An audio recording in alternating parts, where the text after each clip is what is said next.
La política monetaria, sus efectos, su implicancia.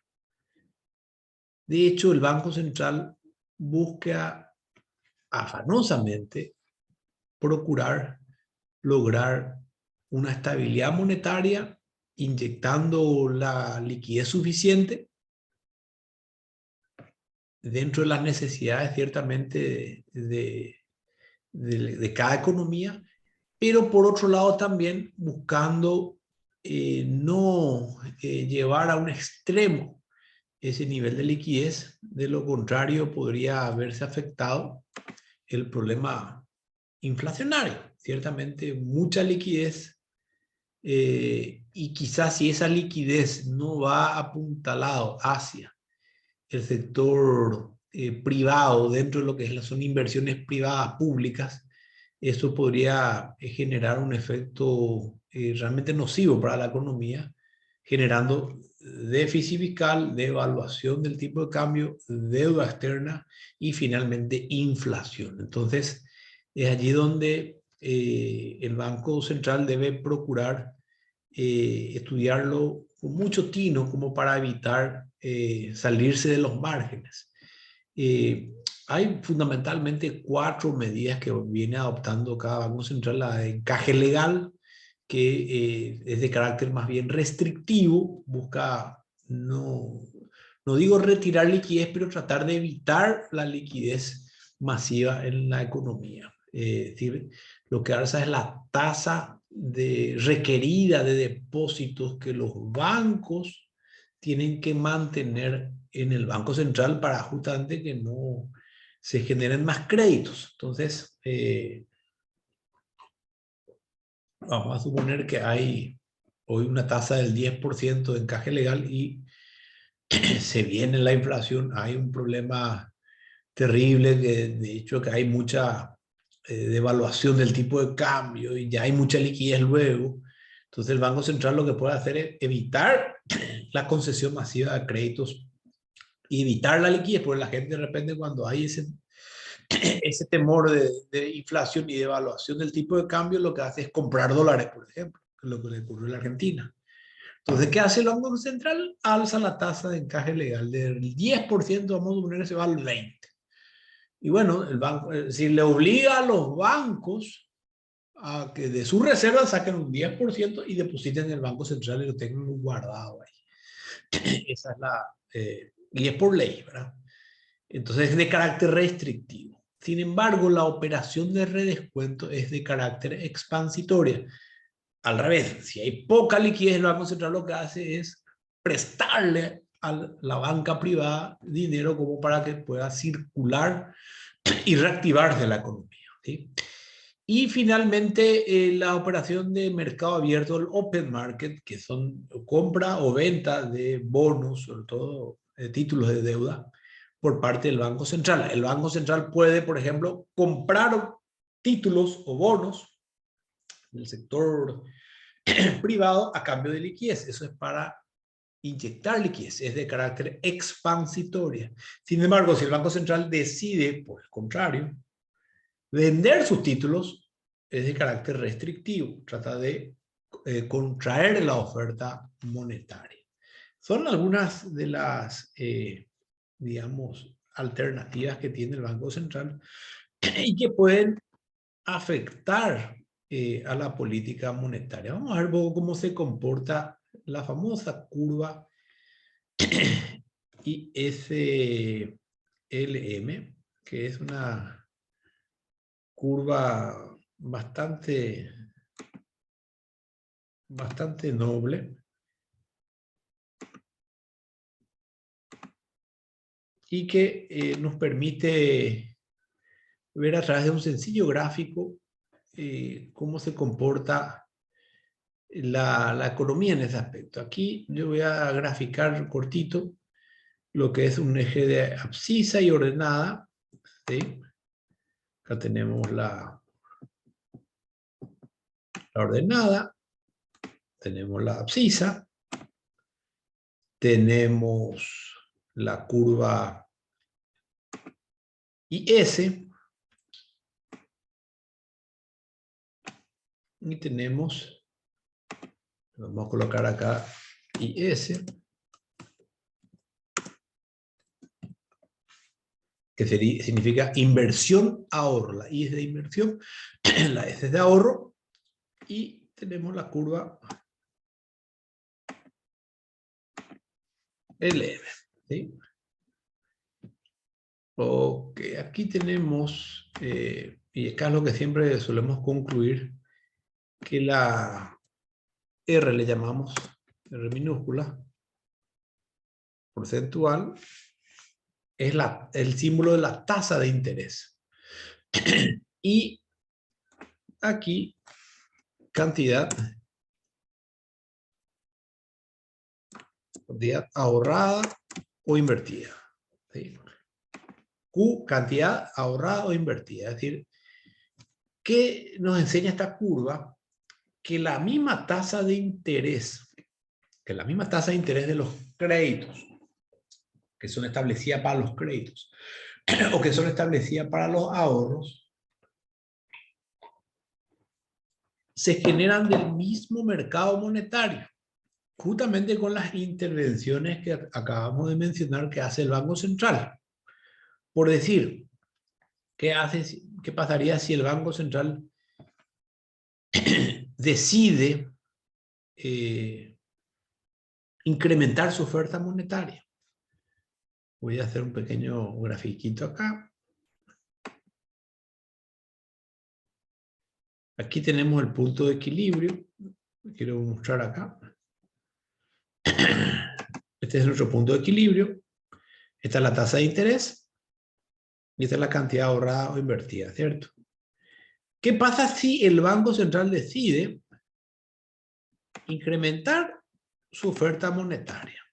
Y se va la curva LM, cogente hacia la derecha.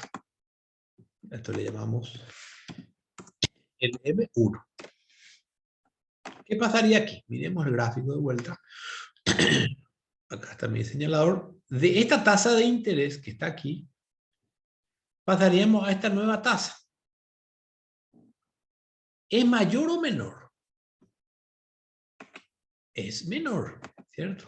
Acá la vamos a poner en el punto cero, para siempre. De la tasa que está aquí, reitero, de la tasa que está aquí, y esta es la cantidad ahorrada e invertida, si el Banco Central decide realizar una operación de redescuento para expandir dinero o decide comprar bonos de la deuda privada que pueda tener y a cambio de dinero, si genera más liquidez, lo que pretende el Banco Central es que la misma tasa de interés baje para que la gente misma se vea más estimulada en quitar préstamos y con ello lograr su objetivo, que es expandir la oferta monetaria. Es decir, que haya más liquidez. O sea, usa el mecanismo o la vía más eficiente que se llama el crédito. Lo mismo pasa con los ahorros, porque, acá la tasa de interés para los créditos está espectacular, bajísima, está ahí promoción de crédito. ¿Y qué pasa con la tasa de los ahorros? ¿Bajaron? Sí, bajaron también. Entonces, el ahorrista de repente se ve menos incentivado y tal vez a trabajar o a circular en la economía, invierte en algo diferente. Entonces, ese tipo de políticas monetarias apunta hacia generar empleos, apunta hacia generar productividad. Mal haría el Banco Central de que expandir la oferta monetaria para pagar salarios nomás o para subsidios nomás, para pagar deudas. Y ahí está nuestro problema. Nosotros aplicamos mal la regla muchas veces. Tenemos que expandir la oferta monetaria, correcto.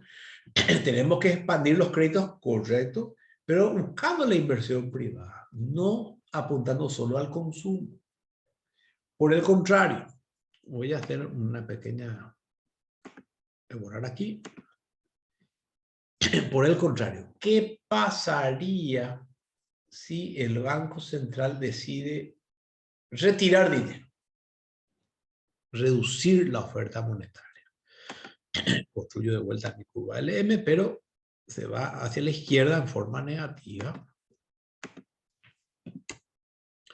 Llamamos LM2 y observamos este fenómeno de que, opa, la tasa de interés subió y hay menos circulante. La tasa de interés subió y hay menos circulante. ¿Qué quiere decir esto?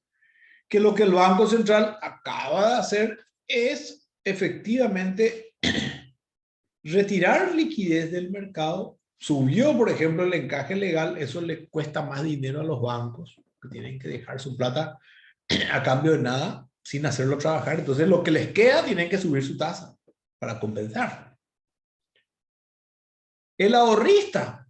El ahorrista sí me conviene. Entonces, el ahorrista deja su dinero depositado, ¿verdad? Pero ya no lo hace circular en el mercado de activos, ¿verdad? O en el mercado de bienes. Entonces deja guardada su plata. Es decir, hay menos circulante. Hay menos circulante. La tasa de interés es más cara, entonces yo como agente económico digo, pues está muy cara la tasa de interés, voy a evitar sacar nomás el préstamo, voy a esperar hasta que baje bien, no me veo muy estimulado, o si saco, de repente no puedo pagar y estoy con atrasos, ¿verdad? Entonces, ¿por qué es lo que el Banco Central quiere hacer? Quiere reducir la liquidez del mercado porque ve que hay un riesgo inflacionario, ve que hay un riesgo de déficit fiscal, ve que hay un riesgo de inflación elevada, incluso una deuda externa enorme. Entonces, muchas veces este tipo de medidas son válidas, ¿verdad?